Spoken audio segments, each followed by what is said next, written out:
Hemos hablado bastante respecto a la configuración de rotura exacta, la configuración de rotura inexacta.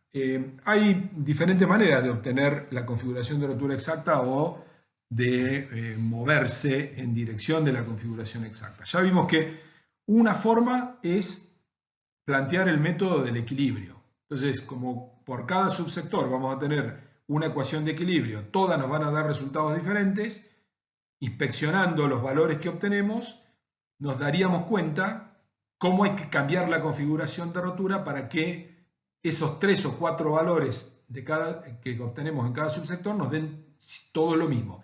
Cuando los 4, 3 o la cantidad de subsectores que tengamos nos den exactamente el mismo resultado, tendremos la seguridad de obtener la configuración exacta.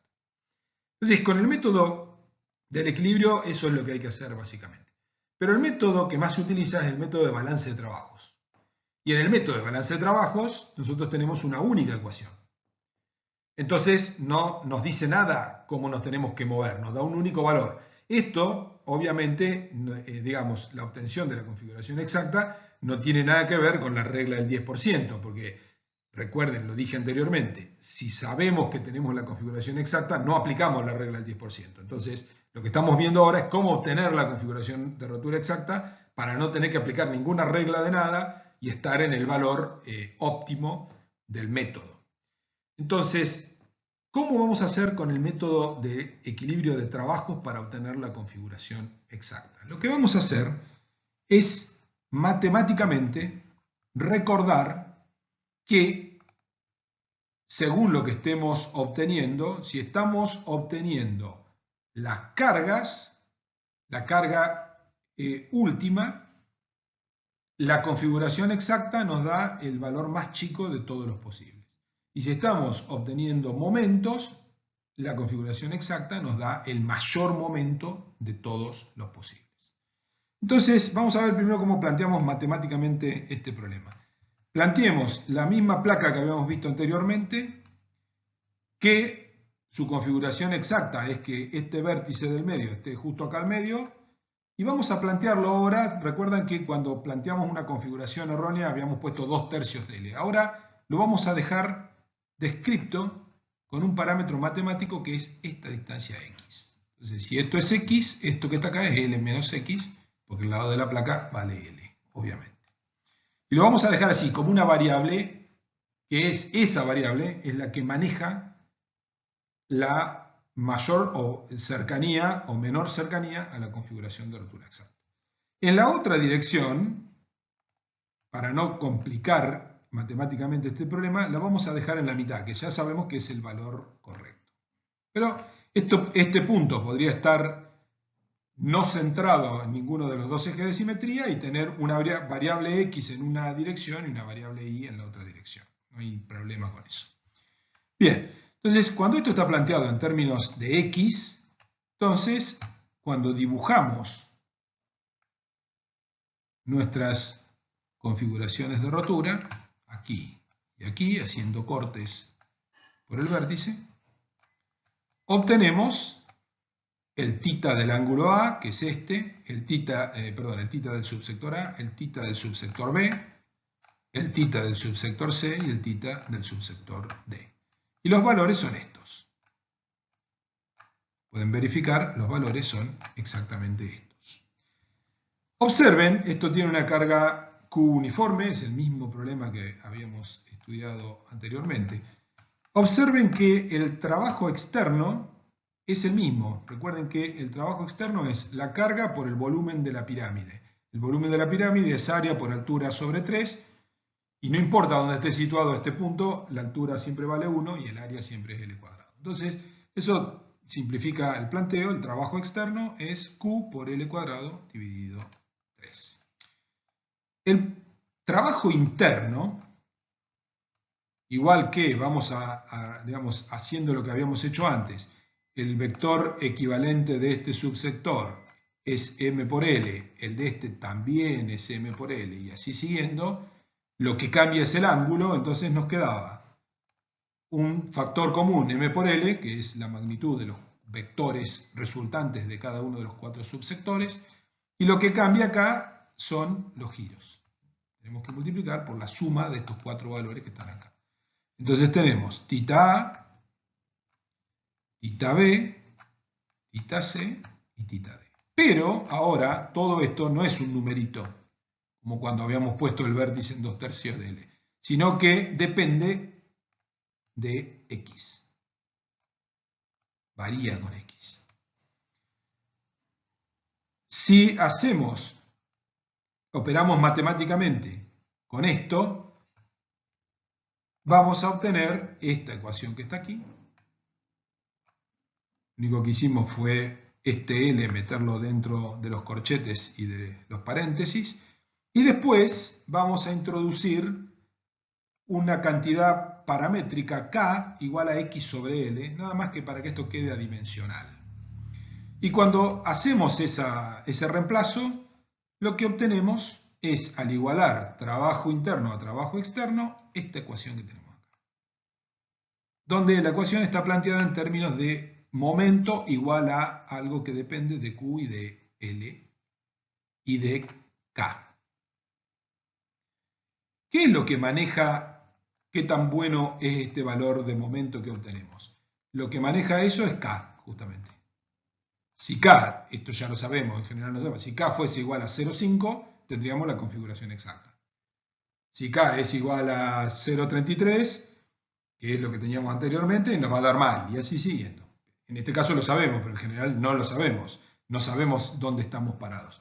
El objetivo, entonces, es encontrar el valor de K que nos da el valor exacto de M. ¿Y cómo sabemos de qué manera plantear eso matemáticamente? Tenemos dos formas. Vamos a ver una primera que es analítica. Si nosotros hacemos un gráfico en el cual ponemos aquí M en el eje de las ordenadas y en abscisas ponemos K y le damos un valor cualquiera a Q y a L, un valor determinado, la curva que nos va a dar M, va a dar el valor de M, va a tener una derivada nula en el valor exacto de K. ¿Cómo va a ser el valor S? ¿Va a ser mínimo o va a ser máximo? Como estamos hablando del momento, va a ser máximo. Es la consideración que habíamos hecho anteriormente. Entonces vamos a tener una cosa así, matemáticamente hablando, donde aquí tenemos una tangente nula y aquí tenemos el valor de K óptimo, o el valor de K que corresponde con la configuración de rotura exacta. ¿Qué es esta condición? Esta condición nos dice la derivada de M respecto de K tiene que ser igual a 0. Observen que si en lugar de estar trabajando con M en función de todos los demás, hubiésemos despejado Q en función de lo demás, esta curva sería inversa porque el valor de Q que corresponde a la configuración exacta es el menor de todos, pero esta condición de derivada nula sigue valiendo.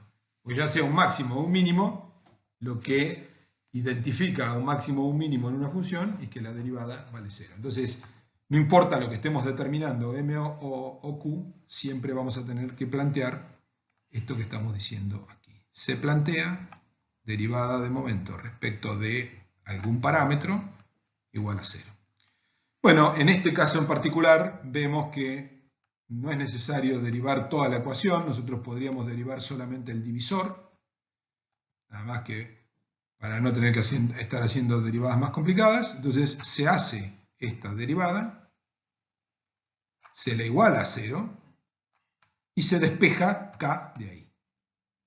Y se obtiene K igual a 1/2, lo cual quiere decir, obviamente, que este punto tiene que estar acá y que la configuración de rotura exacta es la que ya sabemos que es por simetría. La ventaja de esto es que lo podemos aplicar en otras situaciones. Por supuesto que K igual a 1/2 implica que X igual a L sobre 2, que es lo que acabamos de decir. ¿Qué pasa cuando no identificamos la geometría con un único parámetro, como en este caso era x? Supongamos que lo movemos en dirección vertical también y acá tenemos un valor y. Y acá tenemos un L menos I. Entonces vamos a tener que esta función depende no solamente de X, sino de Y también. Bueno, lo que haremos en ese caso es plantear una condición de derivada respecto a cada una de las variables e igualarlo a cero. Y de cada una de esas condiciones vamos a sacar una ecuación, a veces queda un sistema de ecuaciones, no es que de cada ecuación vamos a sacar necesariamente el valor de cada variable, sino que a veces queda un sistema de ecuaciones y se resuelve de manera exacta la situación. Esta es la metodología analítica. Hay otra metodología que a partir de los programas de computación puede ser más simple, que es la del trabajo bruto. Supongamos que nosotros estamos resolviendo este mismo problema. No tenemos ganas de hacer esta derivada, no nos acordamos de cómo hacer la derivada. Lo que podemos hacer es dibujar esta curva. En una simple hoja Excel graficamos esta función en función de k. Entonces, nosotros sabemos que k va desde un poco más de 0, para 0 estas cosas nos van a dar infinito, digamos, esta nos va a dar infinito, así que va a estar mal. K tiene que estar desde 0,1 hasta 0,99, porque si le ponemos 1, esta da infinito y no nos va a dar nada. Y lo graficamos en una celda y hacemos la fórmula en la otra celda. Y después graficamos, o por simple inspección, buscamos dónde está el valor máximo de m y nos fijamos cuánto vale el k que tiene al lado y ya está. Es decir, un método numérico que sería tirar muestras, en definitiva, que en resumen lo que significa es probar una gran cantidad de configuraciones de rotura, calcular el Q de todas ellas y quedarnos con el más chico, o calcular el M de todas ellas y quedarnos con el más grande, que va a coincidir con la que dé a su vez el Q más chico. Esa es la metodología que utilizan actualmente muchos programas de computación que trabajan con configuraciones de rotura que son mucho más complejas que este tipo de configuraciones de rotura que se definen por la posición de un punto nada más. Porque el método analítico funciona bien cuando la configuración de rotura tiene pocas variables. La ubicación de un punto, la ubicación de dos puntos. Cuando ya tenemos que empezar a analizar cosas más complejas, entonces es mucho mejor el método de probar y sacar las cuentas para centenares, decenas de miles y hasta centenares de miles de configuraciones de rotura y quedarnos con el menor valor. Entonces, no sabemos si es la configuración óptima, pero si probamos 100.000 y no nos van a quedar muchas posibilidades de haberle errado a la configuración óptima. Y eso es lo que actualmente se está haciendo con algunos programas de cálculo. En el momento hemos analizado casos en los que siempre los bordes de las placas son rectos, es decir, el caso típico y más frecuente. Sin embargo, hay otros tipos de bordes que también tienen aplicación en las obras de ingeniería civil, que son los bordes curvos y en particular la placa circular, una geometría de placa que también hemos estudiado durante el curso en el desarrollo de la solución elástica para placas planas. Por lo tanto, vamos a analizar esta misma configuración de placa circular, pero bajo la teoría de las líneas de rotura. Inmediatamente resulta como un primer tema a considerar el hecho de que los ejes de rotación de los subsectores, que cuando tenemos un apoyo lineal coinciden con la geometría o con la traza de ese apoyo, en una placa circular no se pueden establecer, porque un círculo tiene infinitas tangentes, pero no tiene ningún segmento recto. Consideremos entonces una geometría como esta, en la cual se tiene una placa circular con un apoyo simple, es decir, en el que solamente está restringido el desplazamiento vertical en todo el perímetro, que tiene un radio R y un diámetro 2R, y solamente para simplificar el análisis vamos a asumir que tenemos aplicada como acción externa una carga concentrada P en el centro. Nada más que eso. Si bien no tenemos ningún borde recto, la configuración de rotura que se va a asociar con una carga de este tipo puntual, también con una carga distribuida, va a ser una en la cual existen en realidad infinitas líneas de rotura, representadas aquí solamente algunas de ellas con las líneas azules. Y cada una de esas líneas de rotura, al tener un apoyo simple sin empotramiento, va a tener un momento M positivo, el momento de plastificación en la rotura.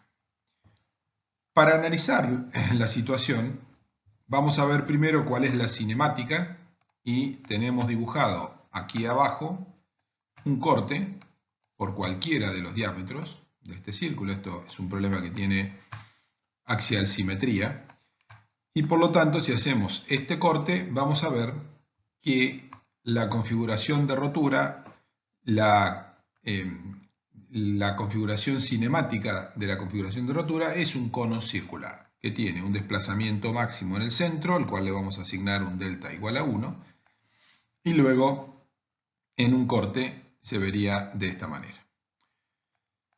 ¿Cómo vamos a poder evaluar el trabajo externo? El trabajo externo para esta situación es el más fácil de evaluar porque la carga concentrada coincide con el punto central, con el centro del círculo y por lo tanto el trabajo externo es P multiplicado por delta, que es P por 1. En caso de que se tuviera una carga uniformemente distribuida y constante, sería esa carga multiplicada por el volumen del cono. Así que el trabajo externo no tiene un mayor inconveniente. Es importante ver que el ángulo de rotación θ está dado por 1 dividido R, porque tenemos un desplazamiento unitario y esta distancia es igual a R. La dificultad o la diferencia entre una placa con bordes rectos y esta configuración de borde curvo está dada por el trabajo interno, por la determinación del trabajo interno, el cual tiene que ser analizado en términos diferenciales. Vamos a considerar uno de estos segmentos que tenemos aquí, entre dos líneas de rotura, y vamos a evaluar el hecho de que tenemos que analizarlo a nivel diferencial, porque el borde es curvo y tiene infinitas tangentes. Entonces, lo primero que vamos a considerar es que aquí tenemos un ángulo que es diferencial de φ.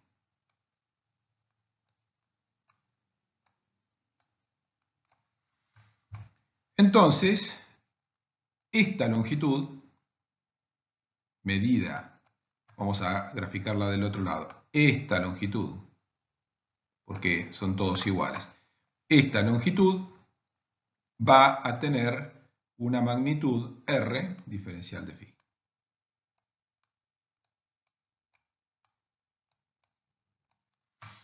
¿Por qué necesitamos esa magnitud? Para calcular el trabajo. Veamos, como tantas veces lo repetimos, tenemos a lo largo de este borde un vector momento que vale m, que es momento por unidad de longitud, por r.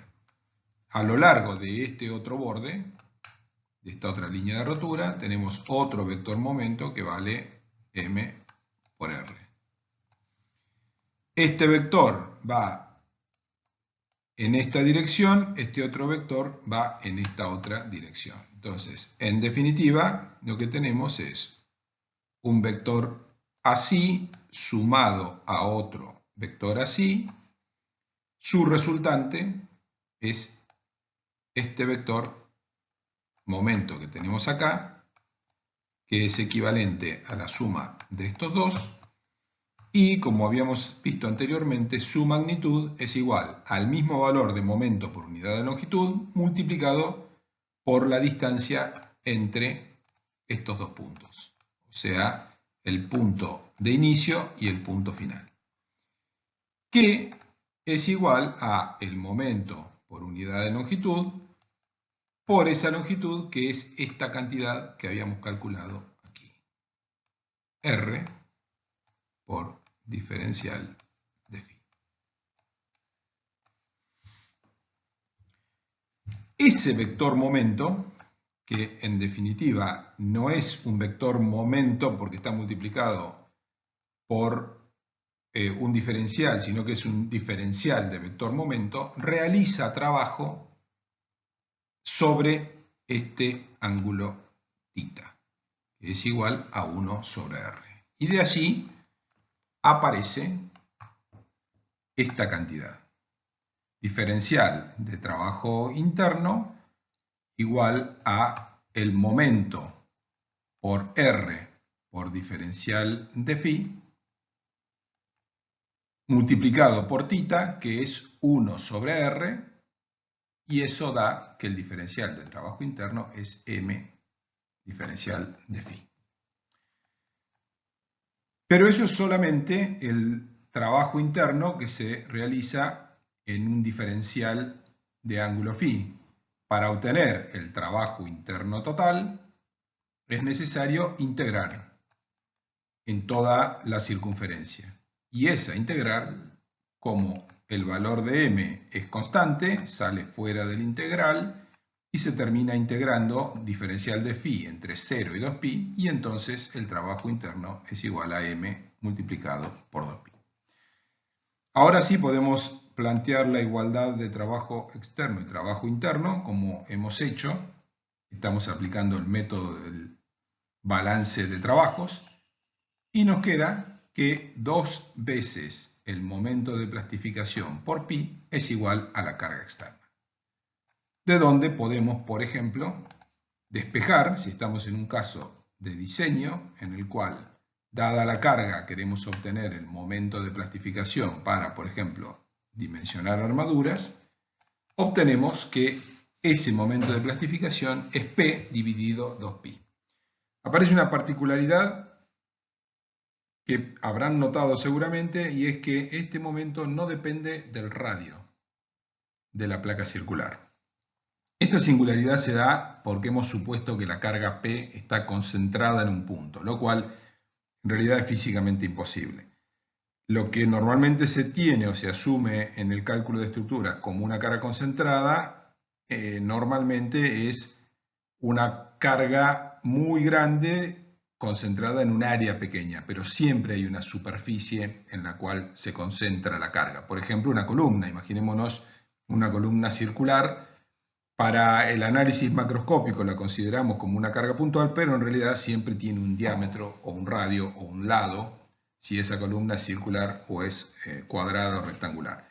Entonces, no existen las cargas verdaderamente concentradas, y si se introduce en este análisis un radio interno de una superficie en la cual está distribuida esa carga, este momento va a depender del radio externo y de ese radio interno. Pero desde este punto de vista teórico, en el cual la carga concentrada es ideal, es decir, está aplicada en un punto que no tiene superficie, resulta que el momento que equilibra esa carga no depende del radio.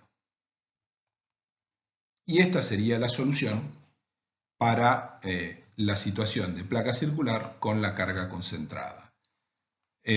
Pueden desarrollar la misma solución para la carga distribuida y van a llegar a la conclusión de que tampoco depende del radio, porque observen que los radios se simplifican cuando se calcula el trabajo interno y no el trabajo externo. El trabajo externo siempre va a ser el valor de la carga por alguna cantidad geométrica.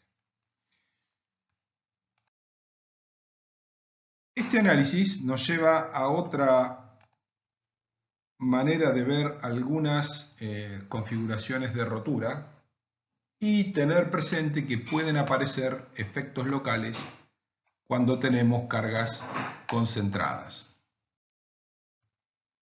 Consideremos la situación de la placa cuadrada que hemos estudiado ampliamente en las figuras anteriores.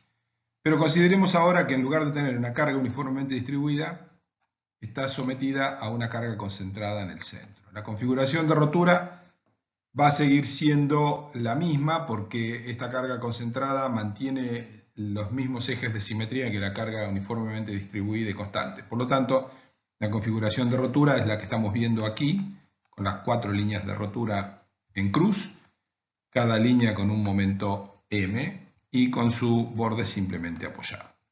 Si resolvemos el problema, por ejemplo por método de balance de momentos, el trabajo interno va a valer lo mismo que cuando teníamos carga distribuida, y eso era igual a 8m. El trabajo externo es lo que va a cambiar y va a ser P por 1, porque el máximo desplazamiento de la configuración de rotura está en coincidencia con la carga P. Entonces el trabajo externo es igual a P.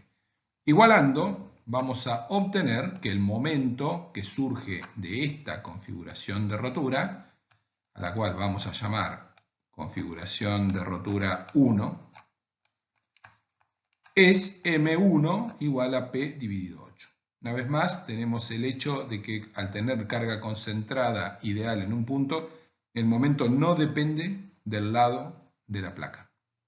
Ven que aquí se produce la simplificación de L y cuando teníamos carga uniformemente distribuida, L volvía a aparecer en el trabajo externo y aquí no aparece. Bien, entonces, para esta configuración de rotura tenemos que el momento es P sobre 8. Pero podría suceder que se produzca una configuración de rotura local, una CR2. En esa configuración de rotura, a la cual denominamos local porque no involucra a toda la placa, sino solamente un sector, que solamente se produciría una rotura circular interna al cuadrado general de la placa, por supuesto, pero que toda esta zona que tenemos aquí, toda esta zona, no participaría en la configuración de rotura, porque se mantendría plana y no se desplazaría hacia abajo. Entonces solamente el círculo central tendría participación. ¿Cuánto vale ese M2? Es exactamente lo que hemos resuelto recién. P sobre 628 y la sorpresa es que este M2 es mayor que M1, lo cual significaría, desde el punto de vista físico, que rompería antes con esta configuración antes de hacerlo con esta otra. Esta conclusión está moderada por el hecho de que si la carga no está aplicada en un punto sin superficie, enseguida este momento M2 pasa a ser menor y por lo tanto más improbable que el M1 de la otra configuración de rotura. Pero lo que significa es que hay que tener mucho cuidado porque las configuraciones de rotura se pueden plantear en términos locales alrededor de una sola de las cargas que se tiene en todo el sistema y pueden terminar siendo más probables o más desfavorables, como se suele decir, pero en realidad el término verdadero es más probables que una configuración de rotura global.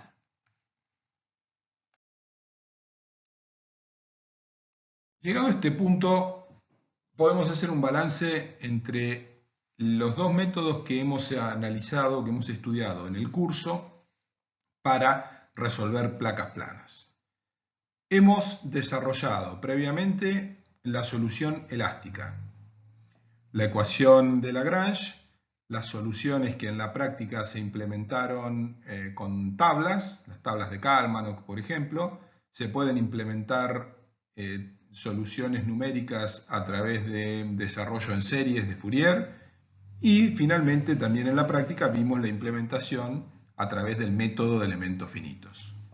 Cuando resolvemos una placa plana con el método de elementos finitos, por ejemplo, utilizando SAP 2000, estamos implementando la solución elástica, la teoría de la elasticidad. Es decir, en definitiva, resolviendo la ecuación de Lagrange con las condiciones de borde y las cargas. La ventaja que tiene el método de elementos finitos es que da una libertad absoluta respecto a condiciones de borde, geometría, huecos y todo lo demás. Con eso en definitiva, completamos el análisis elástico. Y ahora, en estas clases, estamos resolviendo el mismo problema, que es una placa plana, con otra teoría, que es la teoría de la plasticidad, o lo que coloquialmente estamos llamando la teoría de las líneas de rotura, para el caso de las placas planas. Entonces, son dos maneras de resolver básicamente el mismo problema, simplificando un poco la definición. La pregunta que surge inmediatamente también desde una óptica muy pragmática, muy práctica, es ¿qué ventajas puede tener el análisis mediante la teoría de líneas de rotura frente al análisis elástico? Es decir, a una solución, por ejemplo, pensemos implementada en un programa como el SAP 2000. ¿Sí? La pregunta es, ¿tiene ventajas? ¿Cuáles son esas ventajas en caso de que las tenga? Y vamos a ver que, y ya adelantamos la respuesta en este caso, es que las ventajas se dan principalmente cuando estamos resolviendo problemas de verificación. Desde el punto de vista del dimensionamiento, puede haber algunas ventajas de índole práctica en cómo se dispone la armadura, si se puede ahorrar determinada armadura en los apoyos, pero frente a una cuestión referida, por ejemplo, a la economía de armadura, no habrá grandes diferencias. Pero cuando estamos haciendo o resolviendo un problema de verificación, ahí es donde aparecen las ventajas del análisis plástico respecto al análisis elástico. Pero también siempre hay que recordar que hay que cumplir con condiciones de ductilidad adecuadas. No son solo ventajas, sino que también tiene condiciones para que esas ventajas puedan desarrollarse. ¿Qué era un problema de verificación? Recordemos, problema de verificación se puede asociar mentalmente a una estructura que ya está construida, entonces de esa estructura ya conocemos su geometría, su espesor, su peso propio y sus armaduras, si son placas de hormigón armado, y la pregunta que nos estamos haciendo es ¿cuánta carga se le puede poner? Por ejemplo, si ya conocemos el peso propio, la pregunta práctica sería ¿cuál es la máxima sobrecarga que se puede aplicar sobre unas determinadas losas? Entonces, planteemos esa situación. Por ejemplo, imaginemos que tenemos este sistema de dos losas cuadradas, cuyos lados son 4,50 metros en todas las direcciones, para simplificar el problema, para que se pueda resolver elásticamente también con una placa, y suponemos que conocemos el espesor y que conocemos las armaduras también. Conocemos para el tramo en dirección X, es decir, sería este momento y este momento, tramo en dirección X. Conocemos las armaduras, podemos hacer todas las cuentas que corresponden a hormigón armado y obtenemos el momento de plastificación en términos últimos. Entonces, esa es la capacidad de la placa en esa dirección. En la dirección Y, supongamos que tenemos una armadura diferente, también conocemos esa armadura y en definitiva, haciendo las cuentas que se aprenden en hormigón armado, se llega a cuál es el momento de plastificación en esta dirección. Observen que esto no es una placa isótropa, pero como este ejemplo lo mostraremos en términos de cuáles son los resultados para estudiar las ventajas, no interesa el modo en que se resuelve. Vamos a ver dentro de algunos minutos, al terminar la clase, vamos a ver cómo se resuelve el problema cuando la placa no es isótropa. Por el momento, para analizar las ventajas, no es necesario conocer operativamente cómo se resuelve. Y por último, tenemos otro momento, que es el momento de apoyo, donde también conocemos la armadura y por lo tanto también sabemos cuál es el momento de plastificación. Y eso sería este momento que está acá.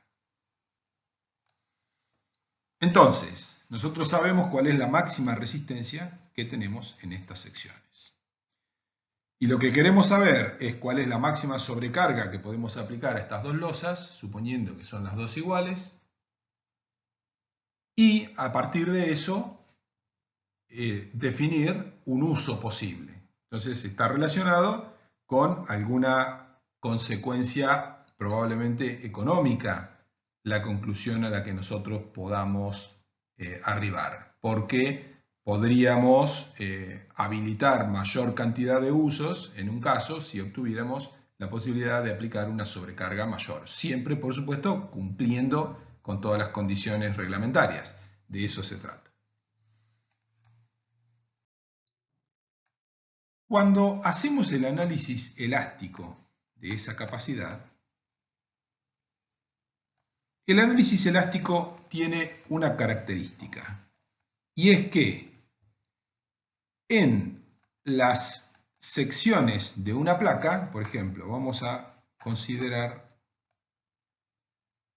una de estas placas que la vamos a analizar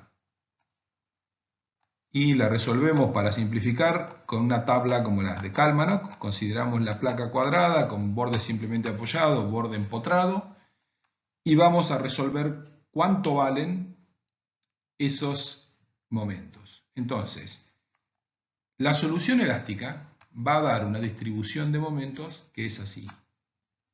En esta dirección de X va a dar una distribución así, y en la otra dirección va a dar una distribución así. Este momento de tramo de la solución elástica, este que tenemos aquí, el momento de tramo en la otra dirección de la solución elástica y este momento de apoyo no son independientes entre sí. Están todos relacionados por las mismas proporciones. Es sencillamente de esa manera. Entonces, esas proporciones salen de, por ejemplo, como dije hoy, la tabla de Kalmanov. Entonces, si nosotros analizamos el momento en la dirección X para el tramo, vamos a ver que la solución elástica nos dice que ese momento vale 0,676 por la carga que estamos aplicando arriba. Si vamos a analizar el momento de tramo en dirección Y, que es este, vamos a ver que la solución elástica nos dice que es 0,551 por la carga que apliquemos arriba. Y cuando vamos a analizar el apoyo, es decir, este valor que tenemos acá, la solución elástica nos dice que es 1,81 veces la carga TU para esta geometría. Es decir, que la relación entre el momento de tramo en X y el momento de tramo en Y es siempre la misma y, por ejemplo, en este caso vale 1,23. Eso es independiente de la capacidad que tengan las secciones. Es decir, la capacidad de las secciones, que es lo que vimos en la figura anterior, depende de la armadura que se le haya colocado a la placa. Y la armadura que se haya colocado a la placa no necesariamente tiene que guardar esta relación de un 23% más en la dirección X que en la dirección Y. Por muchísimas razones. Aun cuando haya sido calculada con una solución elástica, puede ser que luego en obra hayan colocado más armadura simplemente porque, por ejemplo, una cosa tan sencilla como que el plano decía que debían colocar barras de 10 milímetros de diámetro separadas 20 centímetros y en ese momento en la obra no tenían barras de 10 milímetros, tenían de 12 milímetros y entonces colocaron barras de 12 milímetros separadas también 20 centímetros para no parar el ritmo de obra. Entonces automáticamente, por una razón que es absolutamente ajena al cálculo estructural, colocaron bastante más armadura que la que era necesaria. Porque la gente que está en obra sabe que si pone más armadura, en este caso no tiene problema.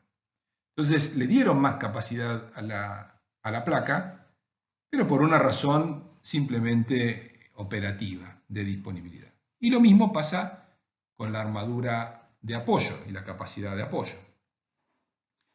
Entonces, en la solución elástica, nosotros no podemos llevar todas las secciones a su máxima capacidad, porque los momentos solicitantes siempre van a estar encadenados entre sí por relaciones fijas que están dadas por la solución elástica. ¿Por qué esto es así?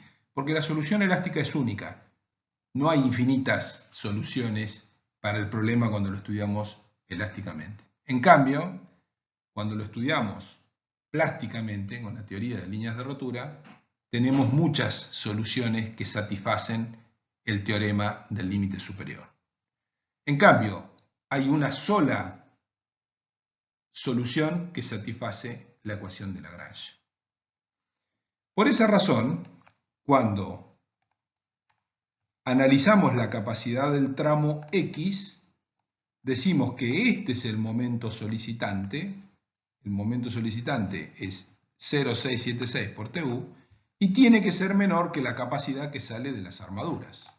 No tenemos más alternativa que hacer esta cuenta. Y de ahí nos sale que, por ejemplo, la carga que podemos aplicar sobre la placa tiene que ser menor o igual que 17,4 kN/m².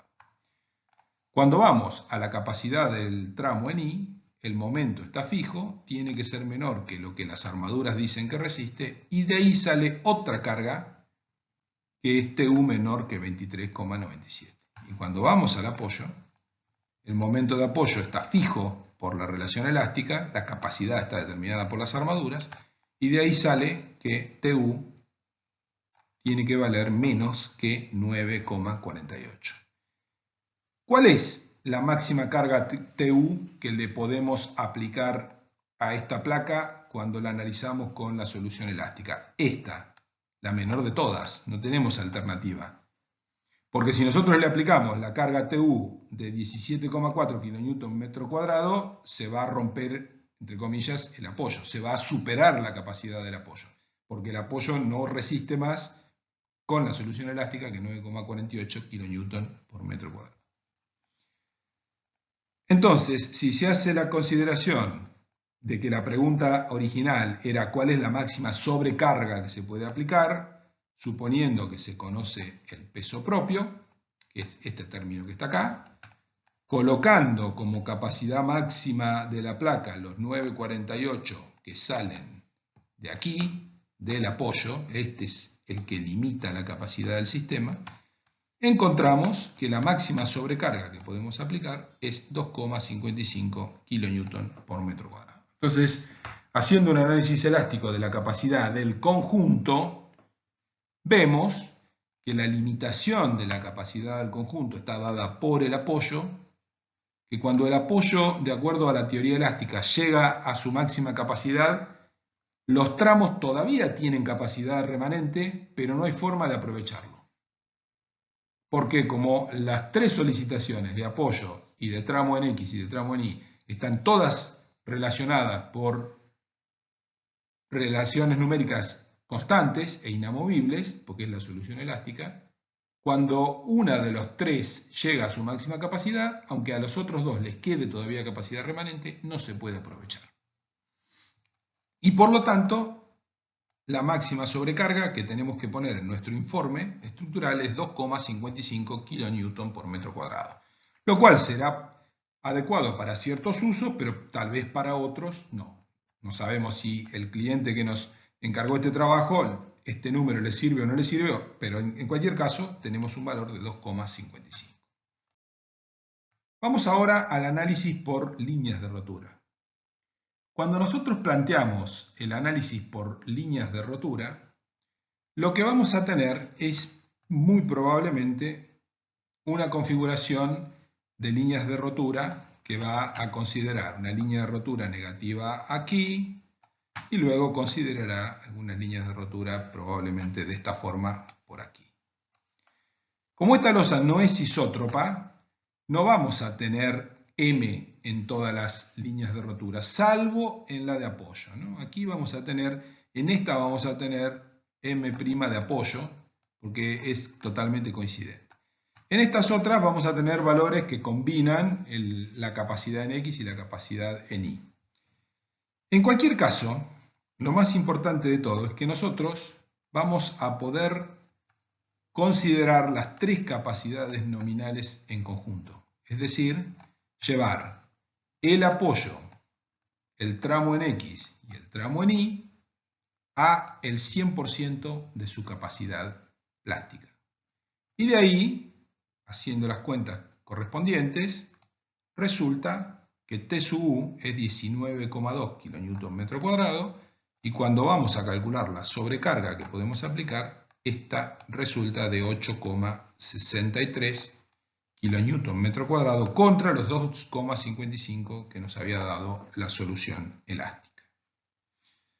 ¿Qué es lo que hay que considerar aquí? Lo que hay que considerar aquí es lo siguiente: la ductilidad de la sección del apoyo.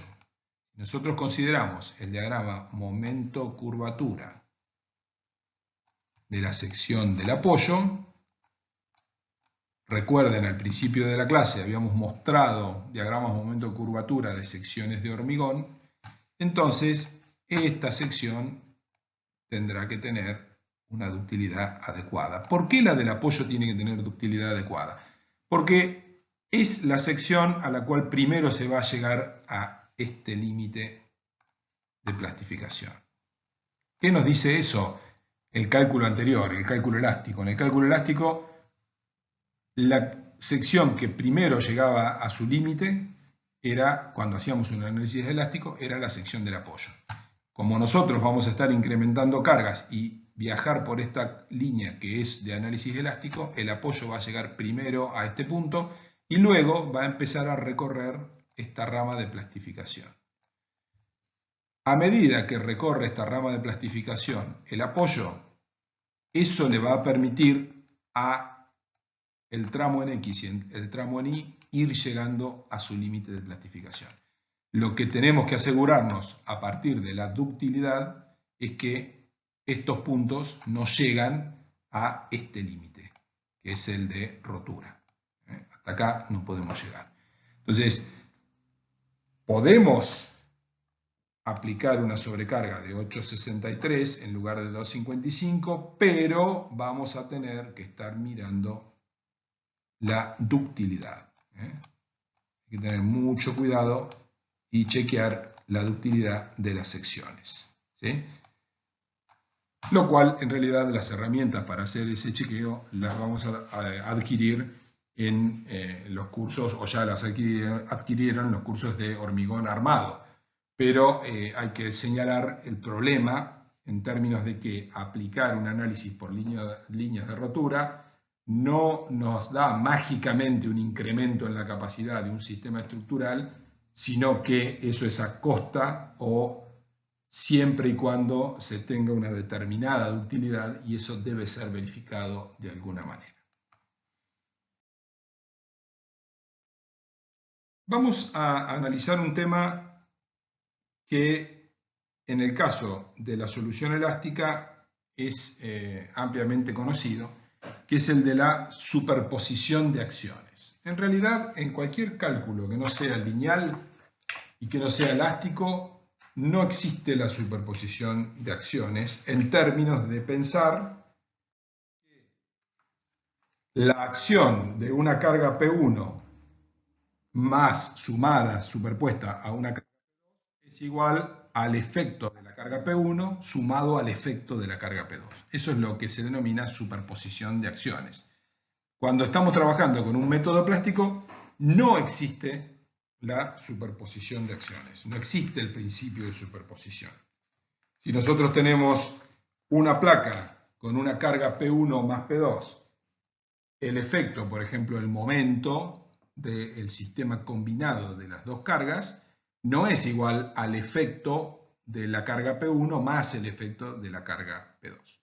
Pero podemos aplicar una especie de superposición, por eso aquí le estamos poniendo estas comillas, para obtener no el resultado de las dos cargas como la suma exacta de los efectos por separado, sino para encontrar una cota superior de ese efecto combinado verdadero.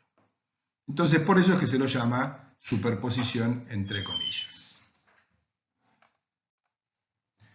Consideremos que tenemos un problema que vamos a resolver por líneas de rotura, en el cual hay una configuración de rotura exacta, pero que no es conocida.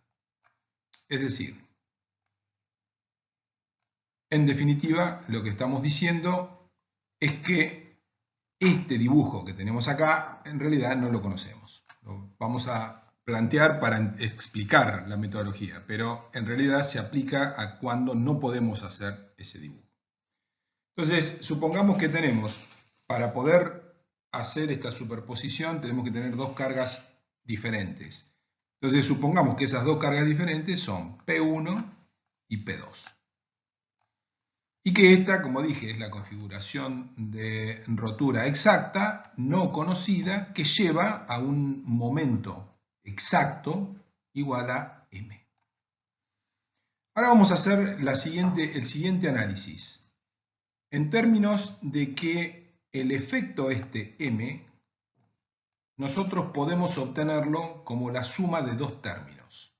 El momento exacto lo podemos obtener como la suma de un término M1 que sale de, con la configuración de rotura exacta, aplicar solamente P1 y a partir de ahí obtener un M1 y sumarle un M2 que surge de, con la configuración de rotura exacta, esta misma, a esa configuración exacta, aplicarle solamente P2 y por lo tanto obtener M2.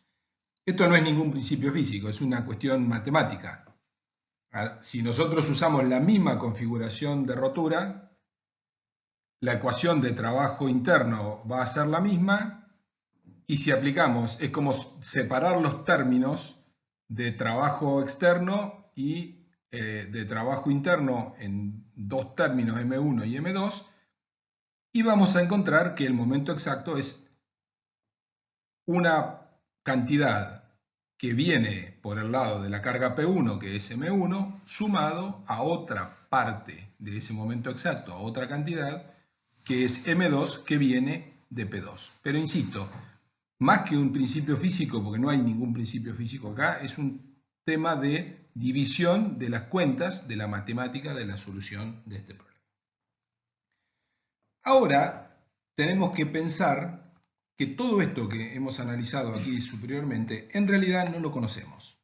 La clave de este razonamiento es darnos cuenta que en realidad todo esto, como es un razonamiento hecho sobre una configuración exacta, pero que no conocemos, insisto, no la conocemos, vamos a ver qué es lo que nosotros podemos hacer y cómo lo podemos relacionar con lo anterior.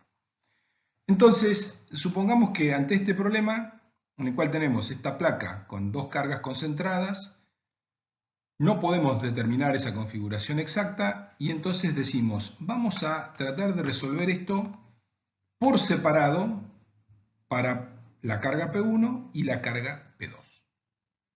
Yo sé que no puedo sumar esos efectos porque no hay superposición de efectos en un método plástico. Eso lo sé de movida. Pero lo que vamos a hacer es lo siguiente. Vamos a dibujar una configuración 1 que sea la exacta para la carga P1. Nosotros, si tenemos una sola carga concentrada, la configuración de rotura exacta es esta. Es una en la que las líneas de rotura confluyen en la carga concentrada. ¿Por qué razón? Y porque maximiza el trabajo externo de la carga P1. Es tan simple como eso. Entonces, resolvemos esta configuración 1 y hay que ver que la configuración 1 es diferente a la configuración exacta. No tiene por qué ser igual a la configuración exacta.